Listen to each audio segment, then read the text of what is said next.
Welcome to the December Supper Club. You know, Ian, we're entering into this season in which it's very intense. There's a lot at stake. Our highs are high, and they're actually higher than they typically are. We have these opportunities to spend time with family and with friends and to purchase gifts, to tell people we love them.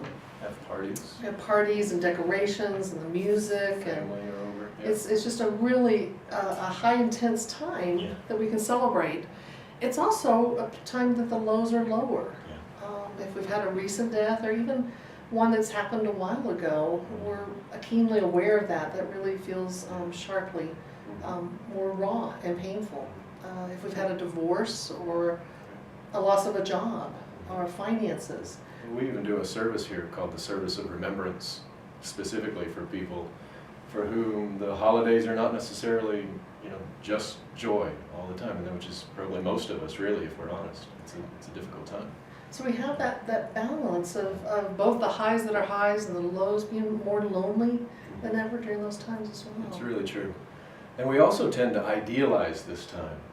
We've got popular culture giving us all kinds of images of the perfect family, having the perfect meal, and the kids are perfectly behaved, and commercials, those hallmark moments that just feel like, oh, I'd love to have that, and meanwhile the kids are screaming in the background and and trying Turkey's burning. Right, all these kind of things, and even our own faith, I think, does this, doesn't it? We got these images of Christmas cards with Jesus, lying peacefully in the manger, and the stars are up there, and the truth of that story, we know, is that it would have been chaotic. They were trying to get in the inn. This was like, there's nowhere to go. So I guess you can get out there with the animals and make it through the night. It would have been awful. The smells, and so we've got, and even the message of the Christmas season of peace on earth, a Savior is born, and then we get to Christmas, and with all of that expectation and all that, having idealized all of that, right? And then inevitably, we're going to, maybe along the way, but certainly that day, feel the reality of our own limitations and the limitations of relationships, the limitations of being human, just being embodied on this earth. And so, what do you do with that? Well, and I think what happens is when we hit those limitations, then we try to force it. Yeah. Then we try to force it either within ourselves or upon others of, we will have a good Christmas. This year's going to be different. Yeah. We are going to make it work this year. Yeah. And we try to recreate something that truly isn't, That's right. isn't possible, and it doesn't make it happen just because we try to muscle our way through that. You just reminded me of I think I told this in a sermon, but one year we decided to go get our own Christmas tree, not just over at the Safeway parking lot, but up in the mountains. And we, just the whole thing. I just had the whole, Norman Rockwell painting in my head. And it was turned out to be a miserable day. We get out of the car, it's like snowing sideways, the kids hate it. And I'm kind of having one of those, we are having a good time. Well, I go to cut down this tree and they want to just sit in the car. It was awful. Everybody starts crying and it's just not a good scene. Yeah. So how can we celebrate with the breadth of a mature spirituality of this season, that we hold those hopes and those intentions, those ideals in a positive way, but we also create space to hold the disappointments, the frustrations, the sadness, the breadth of those emotions. Yeah, this is the challenge, isn't it? To be able to hold both of these things, probably need to take some time, just to make some space when we pack our schedules so full during this time, which is hard not to do. There's more to do, and so much of it we love doing. But if we don't have some time to check in with ourselves, right? How do we feel? Maybe the family just came over and they've left, and we've got all the dishes to do, and maybe the next planning. But a conversation with Grandpa or our sister.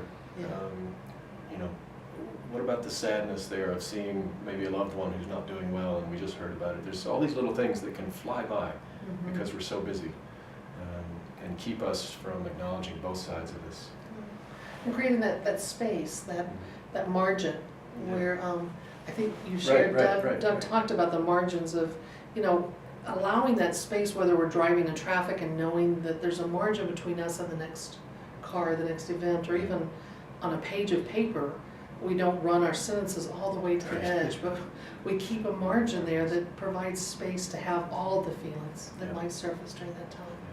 So how do you do that in this really heightened time of year, and honor both sides? Because the ideals are not just, you know, being naive. To say I'd like to have this as part of I'd like to have experiences and meals together that we get to express our love for each other, and to know that, well, it's not going to look like the Rockwell painting at the same time, and honor that as well as a kind of maturity of faith that we're all looking to get to.